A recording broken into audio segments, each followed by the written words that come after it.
Hi friends, ఈరోజు నేను చేపల పులుసు వండబోతున్నాను. ఎన్ని వేస్తారు రండి చూపి. ఆవాలు, మెంతులు, జీలకర్ర, ఉల్లిపాయ, పచ్చిమిర్చి, ఉల్లిపాయ కాల్చుకున్నాను కదా, ఆ ఉల్లిపాయ పేస్ట్. ఉల్లిపాయ కాల్చుకొని వేసుకుంటే చాలా టేస్ట్గా ఉంటుంది ఫ్రెండ్స్, చాలా బాగుంటుంది. ఇప్పుడు అల్లం వెల్లుల్లి పేస్ట్ వేసుకోవాలి. ఈ పేస్ట్ బాగా వేగాలి.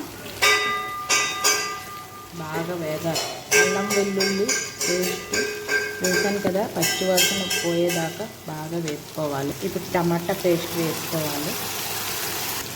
ఉప్పు వేసుకుంటే పసుపు, కారపొడి బాగా వేసి బాగా కలుపుకోవాలి.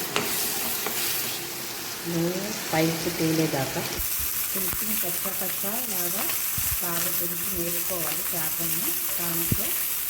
దాంట్లో ఇప్పుడు వేస్తాను. ఇప్పుడు చేపల పులుసులో చాలా బాగుంటుంది ఫ్రెండ్స్. ఇలా వేసి చేసుకుంటే కొన్ని నేను ఫ్రై చేస్తాను.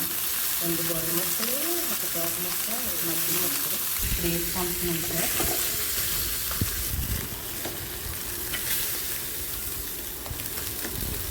బాగా ఈ ముక్కలకి ఇప్పుడు మసాలా పట్టాలి బాగా. ఇప్పుడు చింతపండు రసం వేసుకోవాలి.